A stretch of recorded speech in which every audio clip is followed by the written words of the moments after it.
Hi, now we're looking at part 2 of healthcare, and disability. And for part 2, it's a briefer one. We're going to look at predominantly the social development and health. So a more global perspective on health in particular. And we're going to look at approaches to healthcare. We're going to look at the sort of healthcare system that in Canada. We have a rather unique perspective on it in Canada, but it doesn't generally move out across the world at all. So we're going to see what that looks like, what are the conditions of it, what are the parameters of it, and then we're going to look at healthcare issues in the future and what might be some of the effect that we'll see about some health issues and disability in the future. What might be some of the prospects? So you might be considering in this particular chapter would be, what is the state of healthcare system in Canada today? When it began, I think it was in 1957, I think, the idea was initiated. It'll be in your slides or in your video. And it has changed over time. So what is the state of Canadian healthcare system today, and how might it be improved? There are certainly people who are not being as affected by the changes, and there's others who are dramatically affected by the changes in our healthcare system. And so there have been pushes towards trying to make changes that would include more people rather than exclude, and stop the process of creating a two-tiered system, those that have access to the quality and those that have access but to less quality. All right, so let's get a start on part 2. Don't forget, next week is reading week, so you get to get caught up on some things. What else was there? There wasn't anything else. All right, let's carry on and let's have a good day and enjoy your reading week, and hope you all get caught up, and we'll see you back in week 8. Bye now. Let's look at social development and health and the more global perspective. When we look at the difference between developing nations and developed nations, we see these differences. Mostly due to, in the developed nations, we have good nutrition, good medication, we have more equality, and all of this helps towards having a better social development and health. Whereas in developing nations, we'll find some differences that we might see as being fairly traditional differences, if you will. One of the things that came through in the first part, and is repeated here where we see this over countries, health and wealth are connected. You have money, you have a country of money, you're going to have access to better resources and therefore better health. And sort of look at the differences here. We're just seeing essentially health countries. Now, if you look at the graph that's made available for you for your assignment, you'll see those differences, that basically health and wealth are correlated. This is a reminder that one of the on the positive side, infant mortality rates have decreased from 1990 to the year 2000 across the board. We've seen this in developed countries, certainly, but in more developing countries, we see immunization, oral rehydration therapy for diarrhea, and iodized salt to save as many as 5 million children. Age expectancy rates have risen. So what's important, and this is a reminder, this is from a slide that's in week 7, looking at life expectancy to help you understand how that's determined. When we talk about an increase as many as 5 million children surviving, one of the questions that Hans Rosling had sort of inquired then and sort of did a video on, and I would encourage you to find that and view it as well, is what if we have more children staying healthy? Does that not increase the population and put the population of the world at risk? And he did a great video on that to sort of show how the data does not support that. So one of the things that's hugely different across the world is the access, and it's a huge difference, access to clean water. Clean water makes a huge difference on so many different levels for so many different people around the world. We need to protect our clean water better than we often do in this world today. So when we think in terms of our health care in Canada, from 1995, these events have occurred. Budget cuts to health care, reduced medical student enrollment, reduced nursing student enrollment with layoffs. The opinion polls in Canada that many Canadians believe that their health care has been jeopardized. You can find this in figure 11.2 on page 275 of your textbook. Now, universal health care is one of which all citizens receive medical services paid for through tax revenue.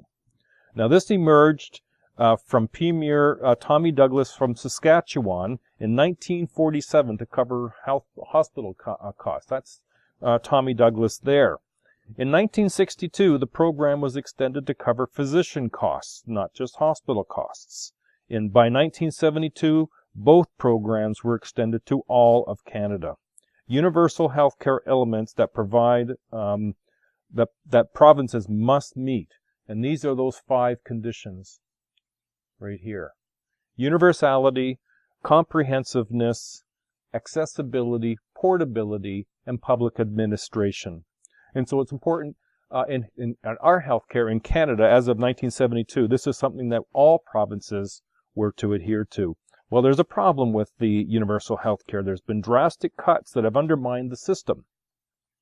Overutilization of the system, much waste, the duplication of services across the provinces and across Canada has had a huge impact on costs of healthcare. Long waiting lists.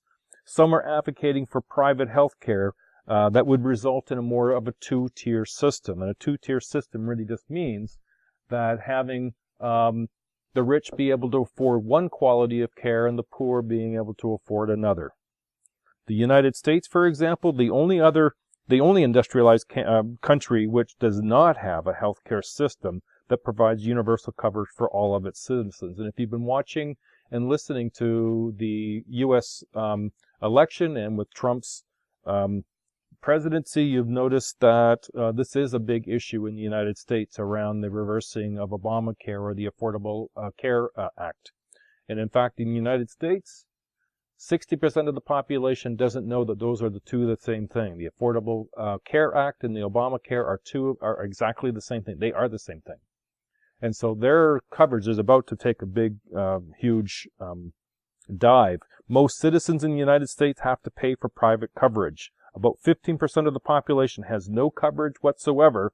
Canadians are healthier than Americans and have better access to healthcare system. So we should do what we can to preserve what we've got as well as we can. If we look at the different approaches to healthcare, there's 3 of them that are referenced in your textbook, and I'm going to give you a quick overview on each one. You can find more information in your textbook, please. One is the medical model of illness, and there's some assumptions about illness. One, that the deviation is from the normal. It's specific and universal. There's biological causes. There's an analogy to a broken machine. If you're ill, there's something wrong with your parts. And defined and treated through science. And this is the medical model. It looks at illness. It doesn't look at health. And that's an important distinction. If we go to this, a second, which is more the technology in medicine and what it has done, we can alter our bodies for cosmetic or aesthetic purposes. Alter our nose.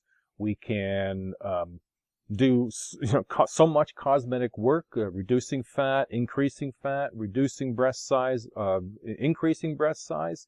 We can do so many things cosmetically.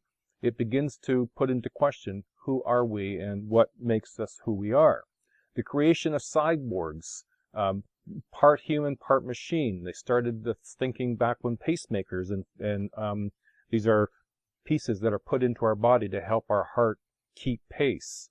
Or the artificial hearts, the Jarvik. This is the first artificial heart that replaced our own personal heart with a machine. There's certainly other examples. The essence of life in the brain is the brain. Technology has been able to look at the brain and see the brain in action and looking at maybe the sense of self is in the brain. And so it's brought into question whether the brain is the only important part of where the soul and self is. There's an example of a Russian doctor who has got an individual who is agreed to have a head transplant. Where does technology stop? And where do we stop? The use of technology. The external womb, conception and gestation outside the womb. I'm trying to think of her name. I've lost it, but there was a young lady who was the first test tube baby in England. I believe it was in 1982, I think.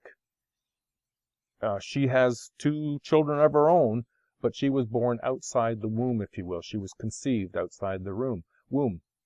And all sorts of examples of new reproductive and genetic technologies that impact the way that we view health and view one another and our abilities to take advantage of technologies for medicine.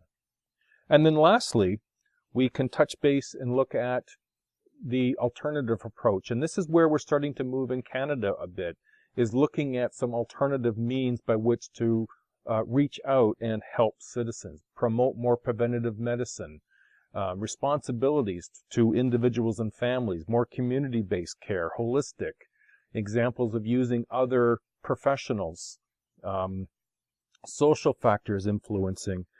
So in healthcare in Canada, we're seeing a variety of ways in which we could start to explore how we can improve the overall benefit of what the healthcare system in Canada can do.